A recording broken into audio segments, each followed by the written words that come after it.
Hi everyone, welcome to my studio. This week for the vlog, I thought that I would do more of a studio vlog and chat about what I'm up to as far as my painting. And of course, it's always cool when I have new supplies to share with you. So I have actually saved this box. This came earlier in the week and I thought I'd open it up and show you what I've ordered and talk to you about why I have chosen some of these art supplies. Actually, before I do that, I should mention that these products come from a company called Art Supplies Australia. And I found out about this because I was doing some research on where you can get good prices, almost like wholesale prices for art supplies. Came across this company and they do have brilliant discounts on a lot of the things that I love to use, including Daniel Smith watercolors. So it's called Art Supplies Australia. I know it's only relevant if you live in Australia, but it's definitely a website worth checking out. So let's see what's in here.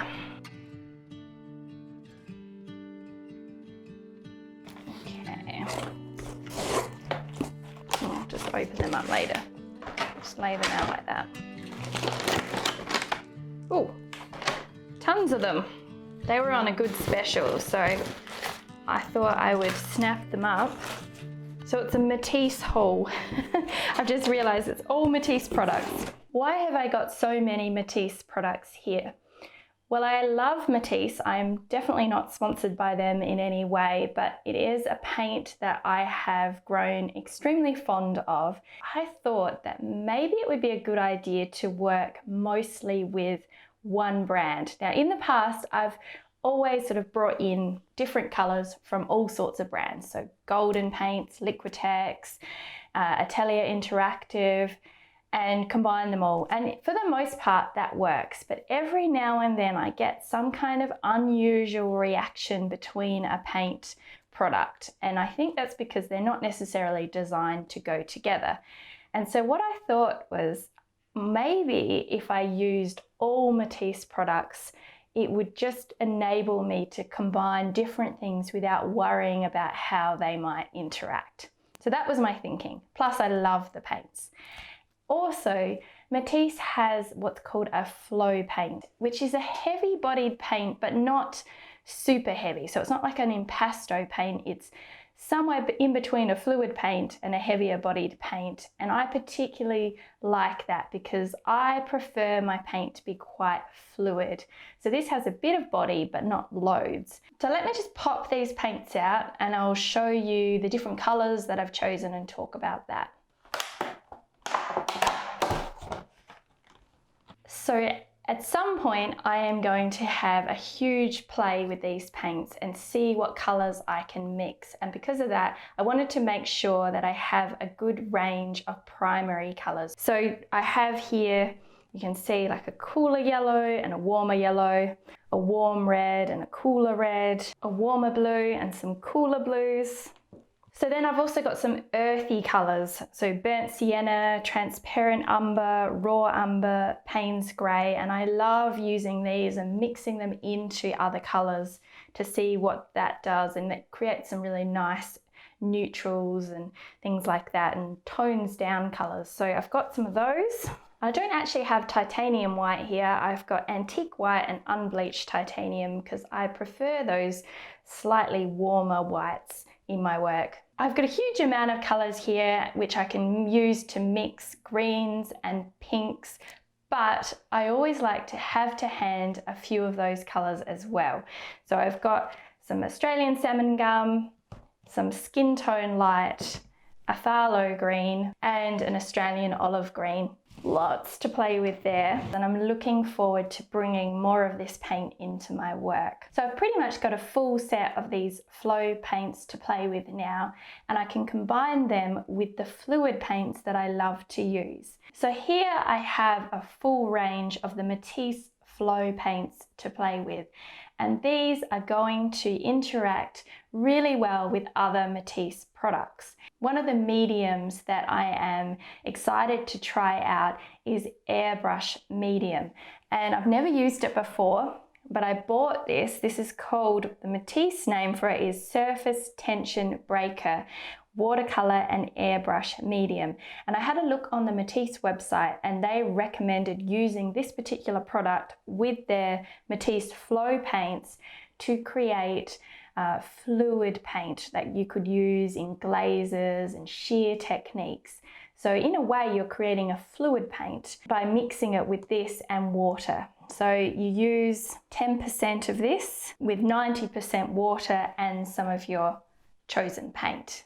So that's something that I'm excited to try out because I'm really enjoying working with more fluid materials at the moment. Speaking of fluid, I also have my fluid paints from Matisse, and these are much loved. I use them all the time and I've stocked up on the colors that I was running out on.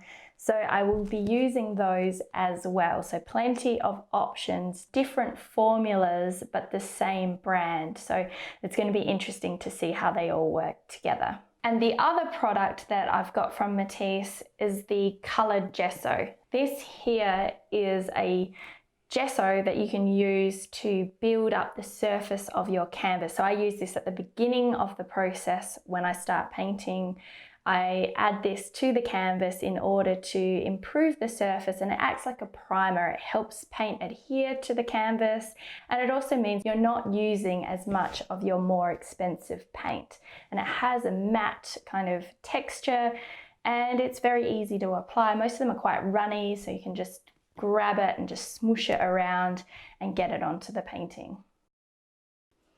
So with all these juicy colors here, now I thought what I could do is show you what I've been working on. So if you've been watching the vlog, this painting I started a couple of weeks ago and I began with a gesso layer. So I was using that Matisse background paint. I've since moved on, been using my fluid paints, and this is where it's at. And the color palette is something that I haven't really used a lot of before. So getting into some purples and burgundies and a little bit of the ochre up here. I was feeling a little bit stuck with the colors, but what I did was I went searching for some inspiration to help me. I found this Killam cushion. I noticed how it has some pinks, so you can sort of see here we've got some pinks, it's got some yellow and brown. This is helping me to keep pushing forwards with this color palette. So I'm not going to work on this one today. This one is in the pondering phase, so I'm just sitting with it for a moment while I think about what's next. But I do have another canvas ready. I can work on it either way, but let's put it up this way. So this one here, I have prepared with gesso. So I'm using that Matisse product again, and this time it's a combination of these two colors. So I've started with the Gumtree green and the olive green deep, mixed them together and very loosely got a layer down. This probably took me a few minutes. With the color gesso, I like to experiment with using it in different ways. So sometimes I'll just use one color, sometimes I mix them together. It just makes it a little bit more interesting and it gives me something, like I can then see from this where I want to head. So for example, with this one, I'm starting to think about painting with greens.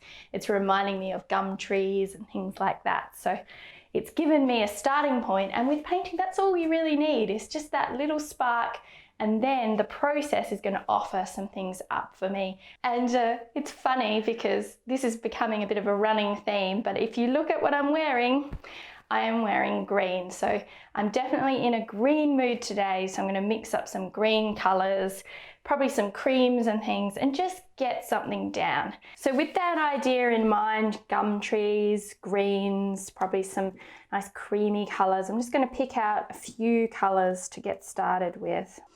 So you can see the consistency of the paint, this flow range. It's got a little bit of body to it, but it's also quite slippy and slidey, which I like. So this is the Australian olive green. So you can see that that's going to be more of a puddle.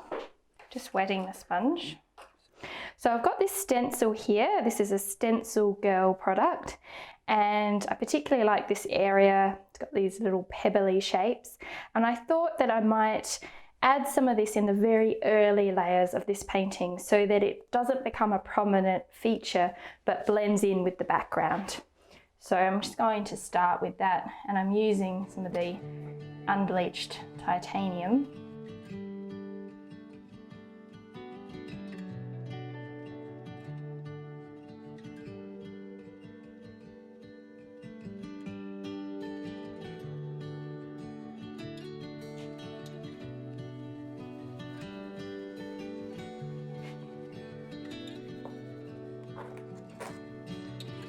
And it doesn't matter if it's, I can even blend it a bit with my fingers because I don't want it to stand out too much, just to be there a little bit. So, and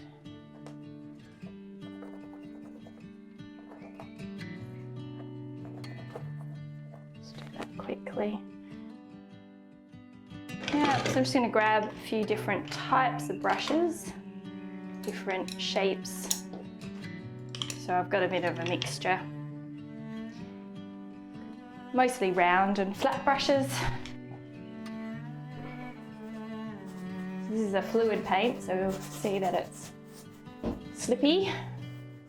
This week on the podcast, there is the most incredible conversation. I still have tingles from it. So I am chatting with the artist Carrie Schmidt, and she talks about the relationship that she has with creativity and the way that creativity saved her life and how much gratitude she has for it. And because of that, when she goes into a painting, she always goes in there with that mindset of being thankful. Because of that, it gives her tremendous freedom. She doesn't worry about how things are turning out. She's just open to the messages that are coming through. She even has these conversations with her paintings. I won't say too much, but I just really highly recommend listening to it because it's just, eye-opening, and it will get you thinking about your creativity in a completely different way. You know, and she encourages you to be much more compassionate with the creative process. Oh, I like that colour. That's a mixture. Mixing the olive green with that transparent burnt umber. And rich. So I've discovered that I really love this transparent burnt umber when combined with the olive green. So I'm going to bring quite a bit of that through this painting in this first layer, second layer in a way.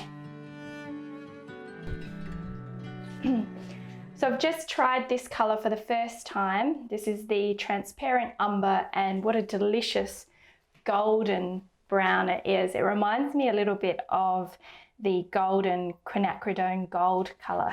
Beautiful.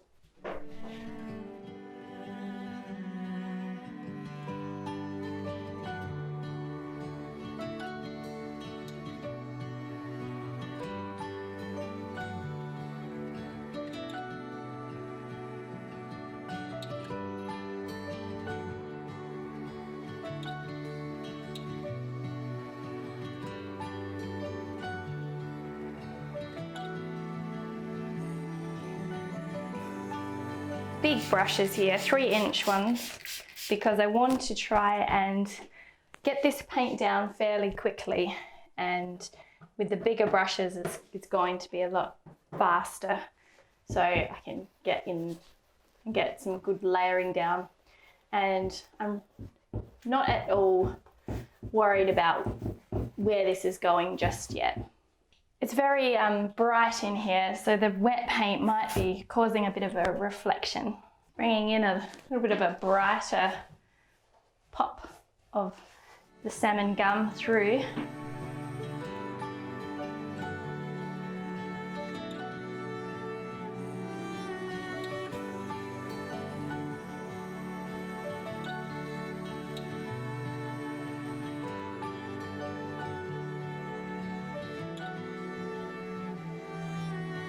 So So I'm really happy with that layer. I'm going to leave it there to dry. I hope that you've enjoyed seeing how I bring in some new supplies and experiment with them and have a very open approach. And that has definitely been encouraged by the conversation that I had with Carrie Schmidt. And I encourage you to go and listen to it too, because it is wonderful and it is very opening and freeing. So have a wonderful week, enjoy yourselves, and I hope that you get some time to do some painting.